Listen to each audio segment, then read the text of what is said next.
Good morning, everybody, from a great day here in the Philippines. Well, we haven't worked the past couple of days. At least the work crew hasn't. There was things going on that some of the guys wanted to be off and go to the neighboring town's fiesta, or actually the neighboring barangay's fiesta. So only part of them worked on one day, and then the following day, of course, if they've been to that fiesta, they're all hungover. So I said, don't even bother coming in because it's just a waste of my time and money when everybody's dragging. I wanted a little bit of extra downtime, so I had that Sunday off, I had the Saturday off. I wanted that Monday off too. And I just worked down here alone, did some really great work to the boat, really moving it along. And I feel really refreshed to have a few days off, I tell you. Mel, she was trying to make plans. Let's go over here. Let's go do this over there and all that. I'm like, girl, do you not just know how to chill? I just want to chill. And chill means chill. But today is back to work.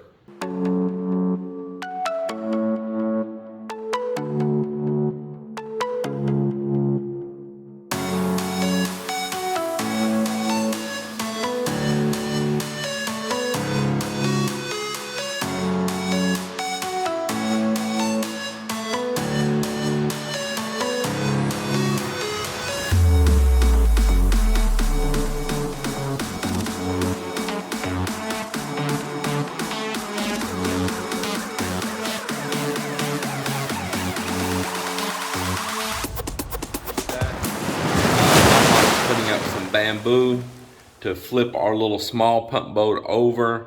They're going to knock all the outriggers off of it and flip it upside down, and we're going to do some additional work. And I'm going to store it for the moment because I have the outboard off of it anyway. I do want to mention something here about the beach out here. So someone's made comment about me putting all that stone in out there on that beautiful beach and messing it up. I want to explain this one more time, and I hope you're watching and a couple others are watching. The beach was not there. Go back to our older videos. Go back early on and you'll see that where all of this green vines are growing right here. Let me slide this door open. You will see that right here where these green vines are, there was waves and water coming all the way in right up there. There used to be right next to these columns right here, water flowing across before I built this boat ramp out. Because after Typhoon Yolanda came through, what was that, November 2013, I believe is when it was, it literally stripped this beach away. And once it weakened it, and it just removed houses, it removed coconut trees, and going out there towards that pole used to be a subdivision fence, went way out there, way on out there. And right outside the window, it is so strange because this is what you're looking at. Look at that, look at that. Here, all the way down the side of our house. Yep, all the way down past the living room. There it goes.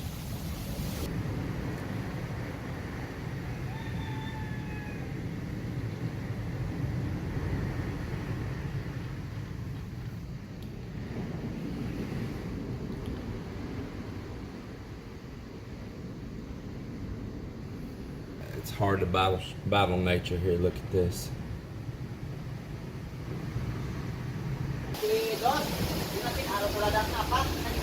So here's our kitchen.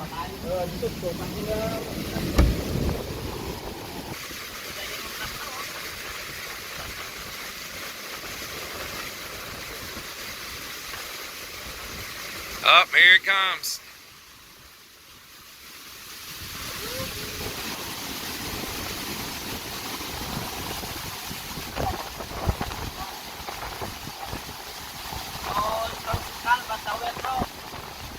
Yeah, the waves are getting bigger out there.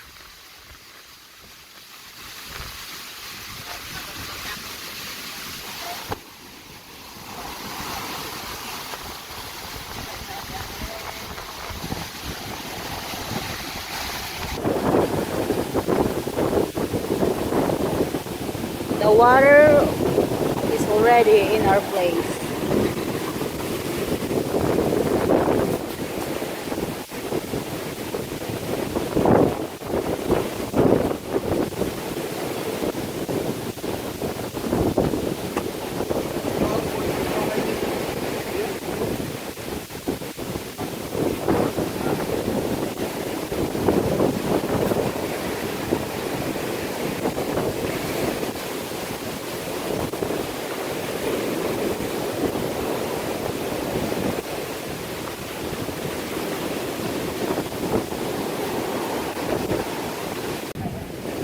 The local engineer showed up. The Inspector General. You see how professional he looks in his pinstripe shorts? Yeah. You know it's official if he's wearing the pinstripe. Crazy. Wow. Wow, wow. More here, bro. So this is another day of wave here.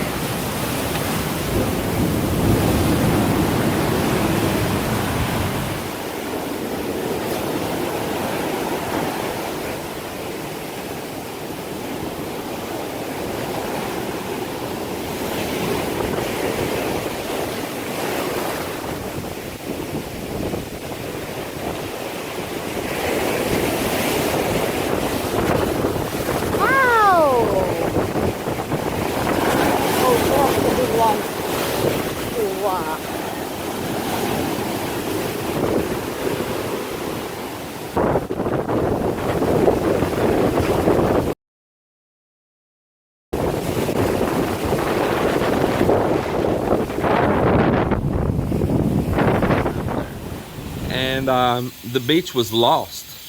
So when they were doing a road widening and they were busting up a bunch of concrete, and I scored several dump truck loads of free broken up concrete, and it's in some of my earlier videos, and I had done it even some prior to those videos, and we started stacking down concrete to block the erosion. And there used to be one more coconut tree right there where those two are, and we lost one of them. You see one of them's leaning pretty good and the other one's standing up. I got out there and placed a ton of concrete around the base of those trees and out small rubble, everything I could. I worked my tail end off to not lose those trees.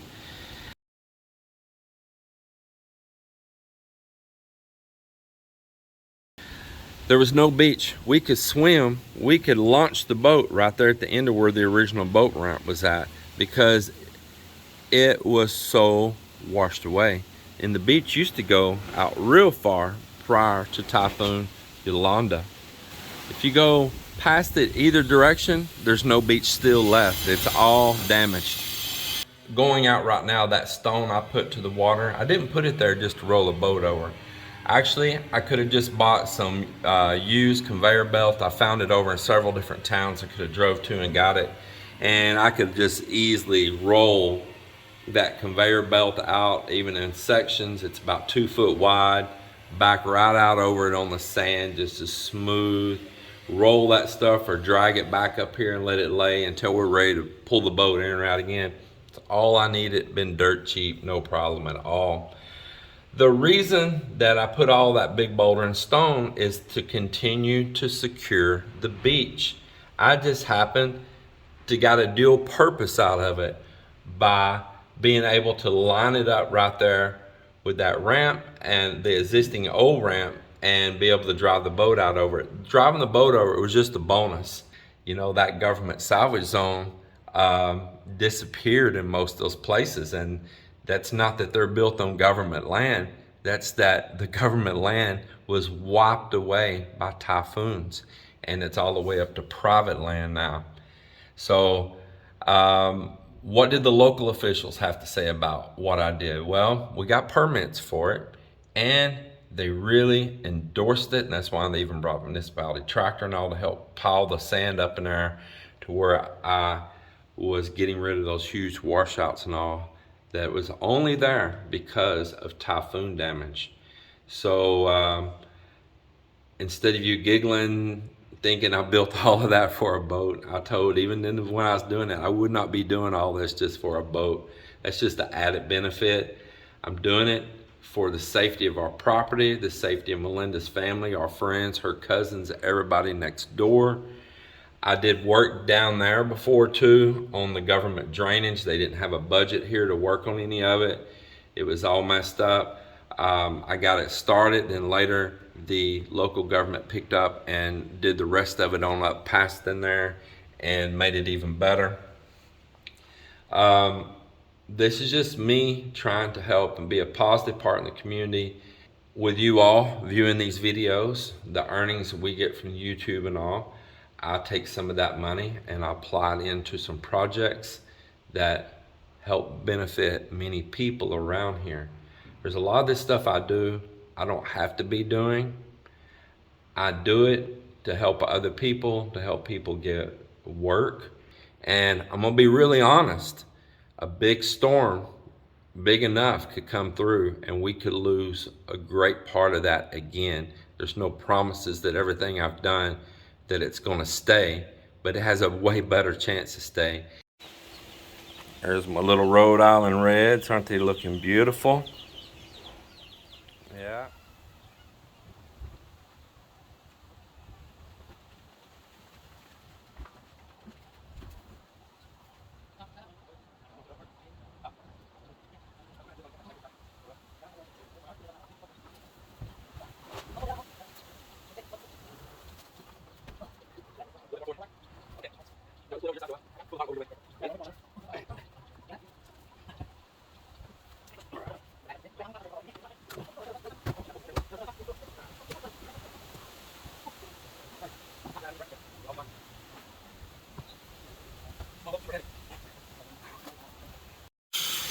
We just got the hoist removed off that other beam, so now it can roll way down there and way back to here. So any work I do here in the future, I can use that right there. Like for my Hilux Surf, I'm gonna be doing the motor in it here in the upcoming time. I don't know exactly how quick, maybe a few months, but I went ahead and started ordering all of the engine components to do a full rebuild on my Hilux Surf motor. It's got a cracked head. It's had cracked head for years. That particular engine was known for that if it ever overheated. And sometimes even if they didn't overheat, they crack right between the valves there in the combustion chamber. So I ordered a brand new head with a cam, and it doesn't come with valves. Either I buy new valves or I may reuse the valves that I have. We'll see what kind of condition they're in. Ordered a full bottom end kit of new bearings, new pistons, new sleeves, all that, the full overhaul kit. Got that out of Saudi Arabia because it was all original Japan parts instead of like some aftermarket Chinese parts. So right now we are working the generator brackets up there. Went to hardware just now and bought these bolts. Actually, I bought all these big bolts, all these small bolts, nuts, lock washers, flat washers, everything, whole bunch of it. And it only come out like maybe like $3 and something is all it came out, like $3.50. It's pretty amazing. Anyway, I'm gonna weld these on here right now, and then when I slide the pipe in, I'll have a set bolt that I can tighten down against that pipe nice and snug. 2 places on this one, then there's a second bracket and 2 places on it.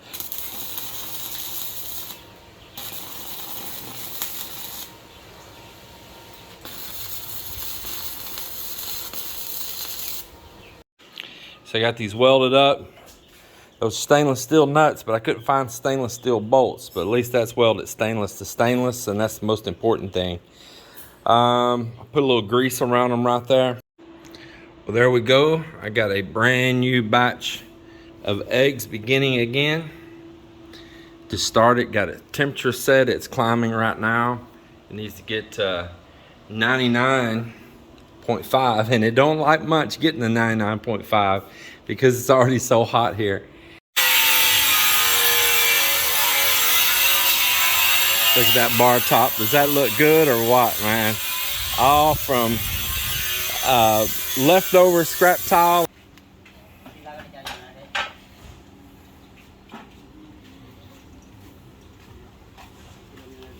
Second verse, same as the first.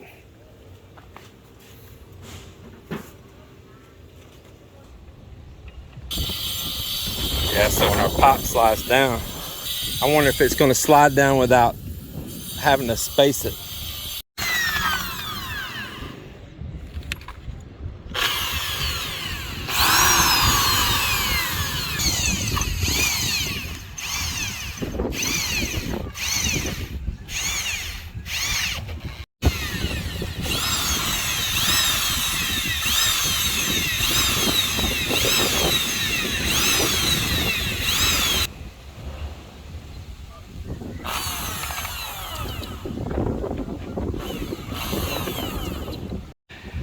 All right, well, we got these holes here drilled. About to set this first bracket on. Then we still got drill for the bottom one right there. And we got to cut this tube down shorter too. It's way too long. I want it up high enough that the blades are a safe distance from anybody reaching their hand up or anything, but I don't want it too high up in the air. So we're gonna measure here and we'll cut the pipe accordingly.